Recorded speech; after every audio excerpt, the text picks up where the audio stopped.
We're joined by Grand Canyon University head coach Dan Majerle. Can you just start out with your overall thoughts, expectations for your team this season? I'm excited. Last year obviously was our first year in Division I, first year in the WAC. We exceeded all expectations, which is a really good thing and a bad thing because the expectations really went through the roof for what we have to do this year. So I'm excited about our team. I think we've gotten a lot better. We've brought back some pieces that helped us succeed last year, and we've also added some important pieces for this year. So I'm anxious, just like I was last year, to see how we do. We got to continue the momentum that we had last year and what we built on. And our ultimate goal is in 3 years from now, when we're able to play in the tournament, the conference tournament, and then ultimately NCAA tournament, that we hit the ground running. And I think we made really good steps to that last year. And it's my job and my coaching staff's job to make sure we continue that. This is a question from Twitter. What preparations are the Lopes going through to get ready to face Kentucky in the season opener? We go to chapel every Monday morning. That's an exciting thing for our kids. To be able to play in Rupp Arena, our first game, will be really exciting for them. They have 9 McDonald All-Americans, guys coming back. So it'll be a really good experience for our guys. I don't know how the experience will be for me, but it's a good recruiting tool. It's good to play the best competition out there for us. We will go in there and play as hard as we can and take that experience and move forward. But our guys, our community, we're very excited about to be able to play a team of that magnitude. So we're excited for it. You kind of just touched on it, but you're going to be playing at 2 of the most well-known arenas in college basketball when you play at Kentucky and at Indiana. What will you tell your players before they take the court at? Just to enjoy the experience, to go out there and give it everything you have. I've played a lot of basketball in my career. Never had the opportunity to play in any of those places in Kentucky or Indiana. So never let an opportunity like that pass you by. You got to go out there and give everything you have. You belong on the floor with those players. Just give it your all. So 10, 15, 20 years from now, you can look back and say that I played as hard as I could. I relished in the moment. And our guys work extremely hard every day in practice for those moments. So I'll just tell them to go out there and play as hard as they can and do the best they can. And we'll move on from that. Coach, coming into the league and having some success last year and then looking ahead to this season, what's your thoughts on the strength of the league as a whole? Well, I think the league's going to be better this year. Quite possibly we snuck up on some people last year, not knowing much about Grand Canyon. I think they know about us this year. There's going to be some really good teams. We're going to have to play good basketball to do what we did last year. So I'm excited. I'm just like I was last year. I don't know what's going to happen. I think like I said, all the teams will be better, and we're going to have to prepare. That's why we're trying to play as good a competition as we can before the league, so that we're able to go in and represent ourselves well. And like I said, ultimately in 3 years, when we're able to play in the conference tournament, we'll be ready to compete and hopefully have a say in maybe winning it. You guys return a second-team All-WAC player, Jerome Garrison, and then Daniel Alexander, who was named to the all-newcomer team. Mm-hmm. What do you hope to see from those two? And then are there any other players that? Yeah, I'm excited for both those guys to see the growth that they both had, especially Jerome last year. He's really become a big leader in our team, not only in the way he plays, but the way he conducts himself on campus, the amount of effort he puts into practice. He really is an emotional leader for us.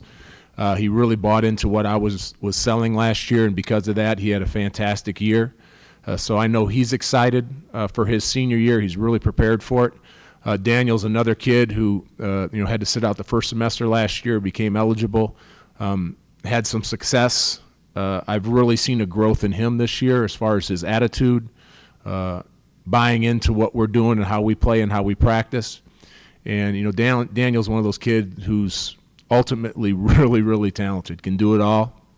And to see him buy in and become a leader, a lot like Jerome is now, he's one of the hardest kids that we have in practice, working hard. Last year he wasn't, and he knows that. And for now, the way he's really changed his attitude, and I think he's going to have a terrific year. So I'm excited for those two guys in their senior year and what they brought to our team. And then to add a guy like a Royce Woolridge, who has great experience playing in the Pac-12. You know, went to Kansas. He's a Phoenix kid, went to high school in Phoenix, went to Kansas, and then was at Washington State. And now to be able to finish up here at home, it's another kid that's brought a lot of leadership. So those three guys are our captains, and they bring it every day. So if I were to name three guys, those are the guys that are going to carry our team as far as how we go to work every day, and they're going to be leaders on the floor. Coach, you have a lot of players on your team that are international players. Yeah. Do you feel like moving forward, recruiting-wise, is that something you're going to continue to focus on because it's something you have success with? Most definitely. You know, we want to recruit all aspects. You know, we have a kid that, you know, from Africa. We got three kids currently from Australia. We'll continue to recruit there. That's a great place to go. Really, really good players, guys who understand the game of basketball. We're also, you know, all over. We're trying to get the top kids in Phoenix. I think it's important to go into Phoenix and try to get the best kids available there. We're starting to do that. And as our name and our brand grows and we get more and more success, we'll be able to do that. But, you know, we go all over the place looking for the best players. And the greatest thing about being in Phoenix, you know, it's a four-sport city, all the major sports. We're right in the heart of downtown Phoenix. It's a large city. It's a great city, perfect weather. So there's a lot of kids who like to come out and visit, and when they see what we have and the opportunity they have in Phoenix, it's pretty special. So we're going to be all over the place trying to get the best kids we can. You mentioned that you're looking forward to the opportunity to playing in the NCAA tournament in 3 years. Is it frustrating for your players not being able to play in the WAC tournament right now? And are you currently making a case with the WAC to be able to play in that tournament sooner than? Yeah, it's frustrating. You know, every kid wants to play in the NCAA tournament. Every kid wants to play in a conference tournament. You play hard all year long to have that opportunity. Fortunately, we did well enough last year that we did play in a postseason tournament against the University of Pacific on our campus. That'll be another goal of ours this year to do that. We are making a case to play in the tournament. I know it's been brought up. I don't know where that is right now. Obviously, we'd love to play in the tournament, the WAC tournament. That's not for me to decide, but we will just, like I said, everything that we're doing now is for in 3 years we will hit the ground running, and to do that. And another reason that we're playing the Kentuckys and the Indianas and our schedule keeps building and building is we want to give our kids the opportunity to play against the best competition out there. And that's our plan. So we'll see how that all figures out. We would love to play in the WAC tournament, though. That'd be great. Are there any newcomers that you've noticed this year, even in practice, that have maybe surprised you that you think are going to make a name for themselves this year? I think we got a couple guys. You know, like I said, I think Royce will be a big part of our team. We got a couple freshmen that are doing extremely well. But that is practice. I can't say I'm surprised because when I recruited them, that's why I recruited them. So we'll just see how it all shapes out when the game starts. But right now I think a lot of our guys are really working hard in practice, and it's because of the leadership of Jerome and Daniel and Royce. But, yeah, I expect you know, it's exciting for me because last year I had a bunch of great kids, but kids I didn't recruit. And they are part of my squad, and I love them, and they did a great job. But now I've actually got kids that I've went out and recruited and wanted on my team. And I'm excited to see how they respond. But I think they will have not only a good year this year, but they will continue to get better and have great careers at Grand Canyon. Any other questions? All right, thank you, Coach. All right, thanks.